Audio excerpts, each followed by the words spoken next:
of the governments, of the civil society or civilians, business sector, educators, everybody need to be in partnership if you really want to see the Sustainable Development Goals succeed. So these are the 6 points to keep in mind when people discuss about the Sustainable Development Goals. So, one among that goal is Goal 5, achieve gender equality and empowerment of all girls and women. So, I heard a little bit about my previous speaker talking about women's issues. Another thing about the Sustainable Development Goal is that all these 17 goals are interlinked. We cannot pick up one and say that, okay, we will focus only on one goal about women's empowerment. How can gender equality and women's empowerment happen when the government do not allot money for implementing these Sustainable Development Goals? How can the government allot money when the corporations or the rich people do not pay their due taxes? How can this happen when multinational companies evade their tax base, tax evasion, tax avoidance, illicit financial flows? From Africa alone, $50 billion are flying out of the country by way of illicit financial flows. If that money remain in the country, that is more than enough to develop the people of that country. So if you put together all the developing countries together, it is more than trillions of dollars flowing back. It is not, we won't hear about it. We only hear about the rich countries giving aid, official development assistance to the poor countries. See, how can a person or a country go on growing? This world has limit. The growth has limit. But the way the development is happening today is that there is no limit. Resources are infinite. So in this context, we need to really change. So that is why the Sustainable Development Goal is important. What makes it important? Because, first of all, this has been signed by all the 193 countries. So the whole world has agreed, okay, we are going to commit this. And this is a challenge as well as an ambition.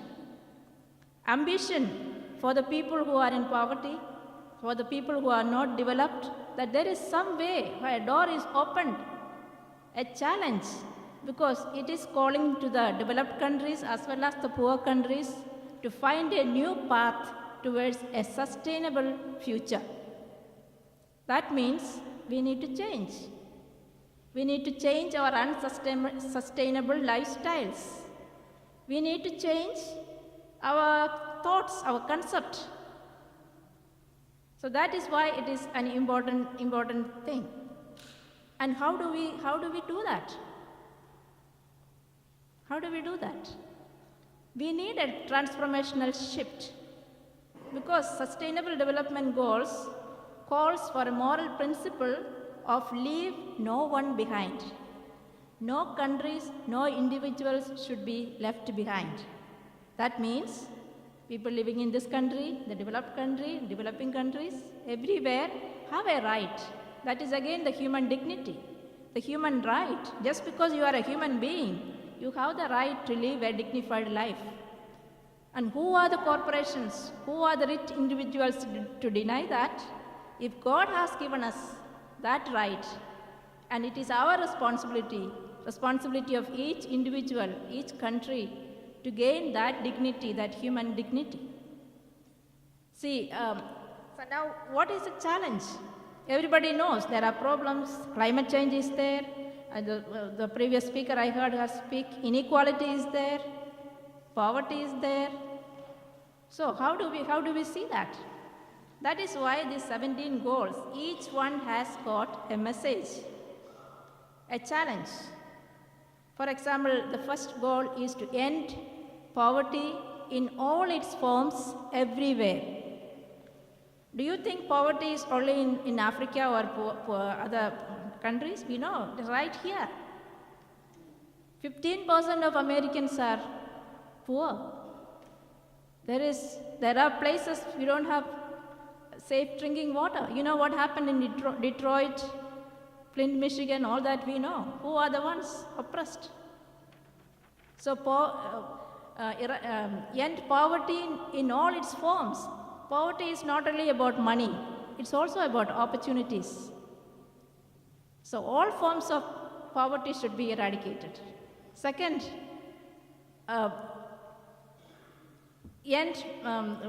nutrition, what is that? All the people need to have nutritious food.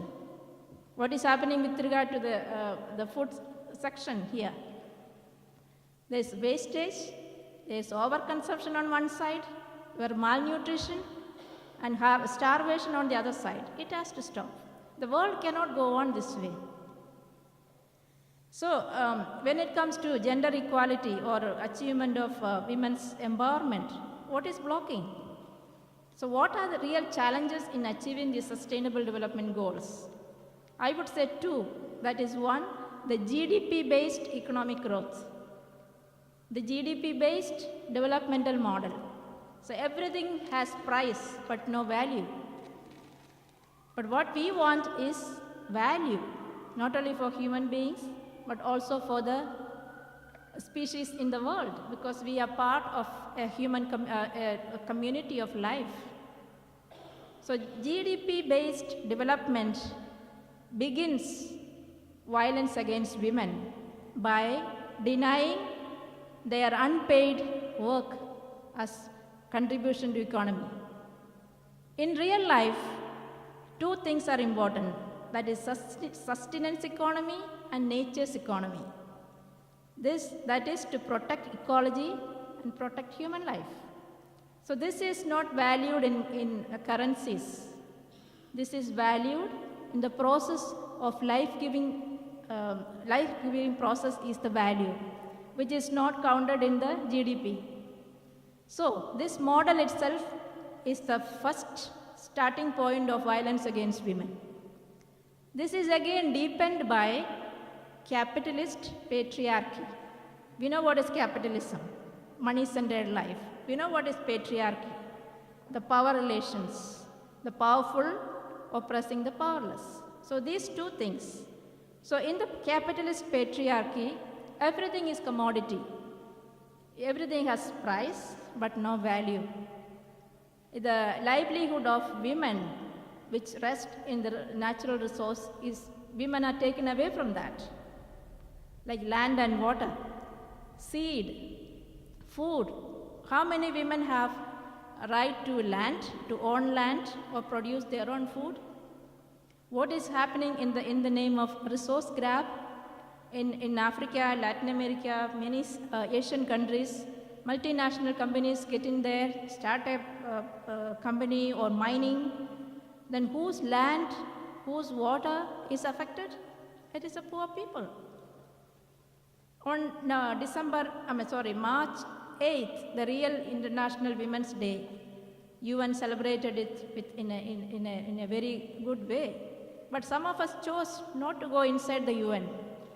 We went into the Honduran mission as a protest because one of us, Berta Caceres, an indigenous activist who was trying to protect the land and her people from the corporations. You all must have heard about it.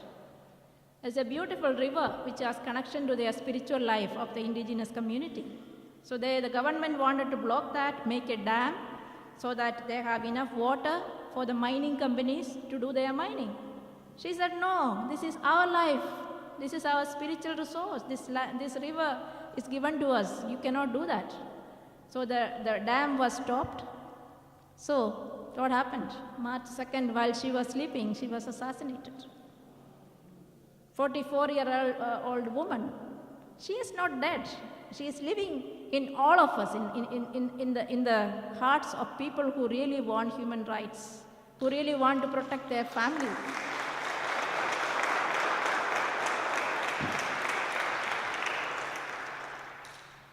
So we went into the Honduran mission and demanded an international investigation about her murder and to punish the culprits. And it is not stopped, and next week we are starting the Commission on the Status of Women, and we are planning for a bigger rally and protest. So if this has happened to Bertha in Honduras, it can happen to another woman elsewhere. So this is the thing. This is like the powerful grabbing the resources of the powerless. So what we really need is a change of heart, a transformation, a culture of enough, not a culture of more. So sustainable development goals opens us a door for a sustainable future. But how many will walk in that? We don't know. That is our role. So we cannot leave that to the governments alone. We cannot give that to the business sector alone. Every individual, it is our responsibility. It is our planet. It is our brothers and sisters who are suffering. So everyone has to be involved. First of all, become aware of what is happening, and then educate one another, and whenever possible, get involved and assert our human right. So during the Sustainable Development Goals, we were focusing mainly on one thing, human right to water and sanitation. See, if you take many of the conflicts, it is for grabbing resources like water. And as a medical mission sister, I can say that if you don't have safe drinking water, your health is gone.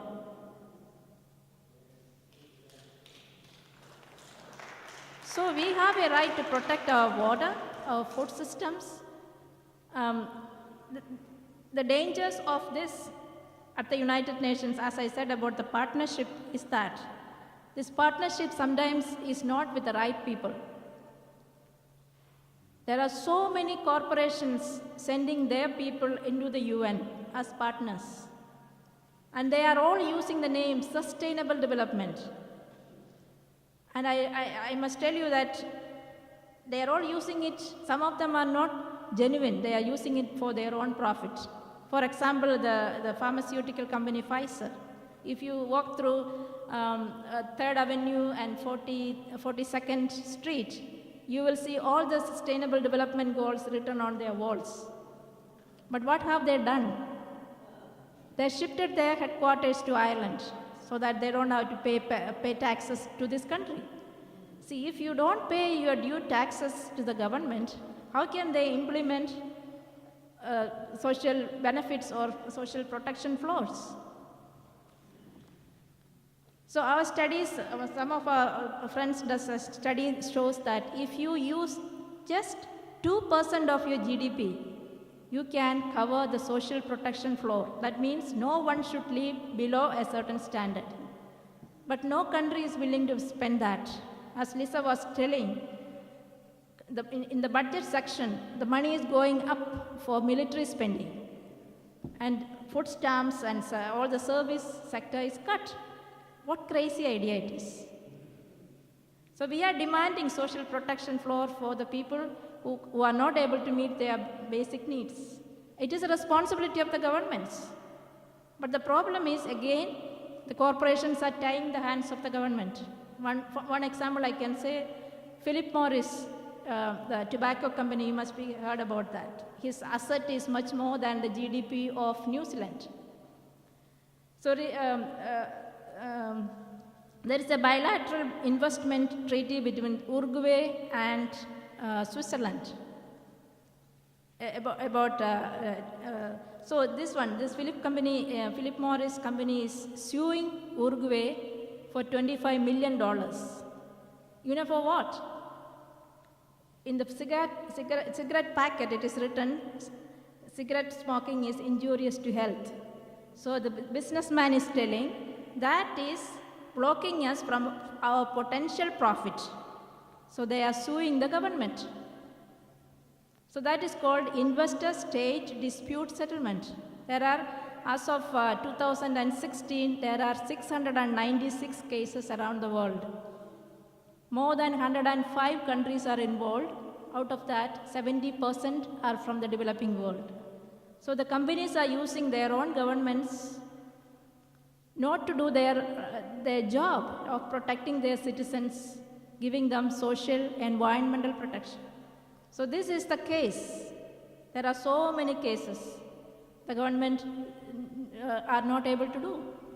So this is the place where civil society or the civilians need to protect, demand the government to do their duty. We have the human right, the government has the duty. We are paying them taxes so that they help us when we are in need. So we need a lot of civilian involvement in that. So these kind of interference from the corporations, whether it is at the UN, whether it is in the country level, all that is a challenge. But we have the power when people unite together and fight for their human rights. The biggest support is God is with us. God hears the cry of the poor, the cry of the planet, the cry of the people. So that is our strength. So that is why we need networking. We need to come together. We need to raise our voices. There's a lot of struggles going on in the world. At the same time, there is a lot of good things happening also. We don't hear much about that. There are cooperative societies in different parts of the world. They are involving the grassroots people. One example I can say is one of my members, Sister Rose in Northeast India, which was one of the poorest states in India. She started with a multi-purpose social service society, bringing the women together, putting money and doing their own business. And now it has grown to 7 states in Northeast India. And she had been awarded as the best social worker in the country by the President of India. So it is with people coming together and doing their own cooperation, the profits can be shared among them. It is not going to somebody else. So that is some of the ways we can do using the people's resources. And there are so many initiatives going on. Women themselves are doing it. Another thing I want to say is that based on that song, Women Are Strong, I want to say another example of Soni Sori. She was a tribal school teacher in India, in Jharkhand area. And then again, this issue of land and forest came up that the government wants to take away the land because they want to give it to companies. So she fought and she organized the women in that area, and 40 women were raped by the police. So she sued against the Inspector General because under his guidance was this police were doing. So recently she had been beaten, put in prison, all kind of atrocities done to her. And recently 2 men came in a bike and told her, if you don't cancel this case, we are going to destroy your face. And they did it. They poured an acid on her face and disfigured her. She was in the hospital. She had been tortured. She came out from that. She said, I don't know what is fear anymore. She lost fear. She became a strong leader, and she's continuing that fight. So sometimes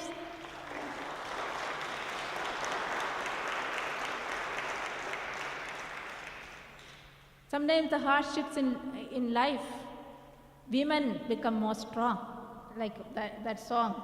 I'm strong, I'm a woman, nothing can destroy me. So that is the kind of strength we need to have. And this courage, another woman from Philippines, her story is that she was from a broken family. At the age of 9, she was raped by somebody for several years, and nobody listened to her. And at the age of 15, she ran out of there, and one lady said, okay, I'll get you a nice job and I'll take you out. So she was so happy. But she was sold to a brothel. She had been raped 20 times a day. She had gone through a hell of a lot of sufferings. And at the age of 21, she met a person who listened to her, and he was willing to marry her. and she thought life has changed. She was happy. They had 2 children. Then this man became abusive again. So she had to run away from there, and there was a women's group, support group, helping women who were in prostitution or trafficked women. So now she is a leader. She goes around encouraging women, talking to them. See, these are women who are like gold tested in fire. The sufferings has made them strong, not only strong, but to be for others. There are so many of those kind of examples which gives us hope that we can go forward. So coming back to the Sustainable Development Goals, I encourage all of you to get involved in your own way. These 17 goals are the issues which we face every day. There is nothing new. So, I just want to conclude with what Pope Francis has said. This environmental crisis, this human environment and natural environment deteriorate together. So you cannot combat climate change without addressing the human socio-economic crisis. So what we are facing today, the economic crisis, the environmental crisis, the social crisis, is also a result of spiritual crisis. If you keep away God from our life and our country and our surroundings, all the evil powers will get in. So the greed, people who are greedy have no limit. For them, the profit is God. Market is the altar where the innocent human beings are slaughtered. For what? For more profit, for their pleasure. So this has to change. There are values, not only prices. So we all have work to do to interfere with our own daily life, regain our own strength, help one another to support one another. So in this process, we are all together. That is the only reason I agreed when Lisa asked me to come. Okay, I am with you. We are all together in it. We need a future. We need a world where there is the carbon dioxide level should not threaten us with catastrophic climate change. We need a world where nobody should be in want of food or water, the basic resources. We need a world that there should not be wastage of food. We need a new socio-economic order in the world. So for that, we all should work together. And I stop here, and if you have any questions, I'm happy to answer, because I don't want to do a one-way thing. I'm sure you may have questions to ask. We are all together in it. So whatever I know, I'm willing to share with you.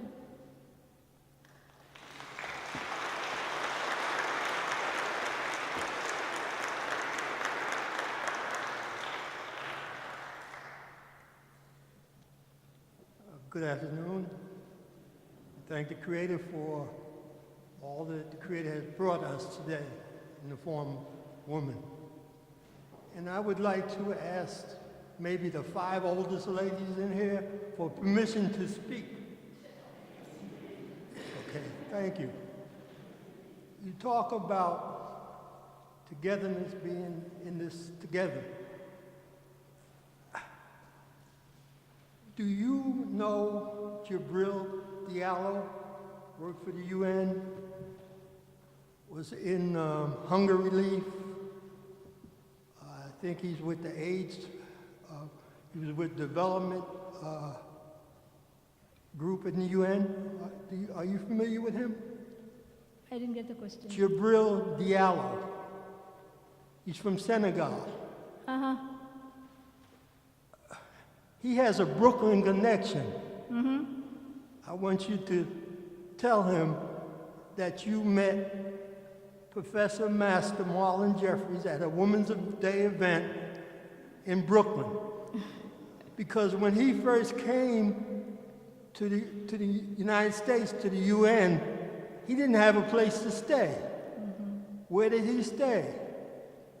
He stayed on Rogers Avenue and Lincoln Place in Brooklyn, at my house and my wife's house. For several months he was there. He told me that I used to come and meet him at the subway to make sure he had safe passage through Brooklyn. He lived on Roosevelt Island for a number of years, but then what happened? The Brooklyn thing grabbed hold of him, and now he lives in Bed-Stuy. Now, do you have a question to me? I know you are talking about. Yeah. I want to know if you knew him, how he was doing, because my plan is to make him do better if he's not doing good. You know, it is very hard to find individual persons because there are 193 countries with the diplomats, with the UN agency members, more than 4,000 NGOs or civil society organizations. We meet for different issues, but it is very hard to know everybody. So I'm sorry, I don't know the person you are mentioning. What I will do, I will make sure he knows you. Okay. And, Thank you.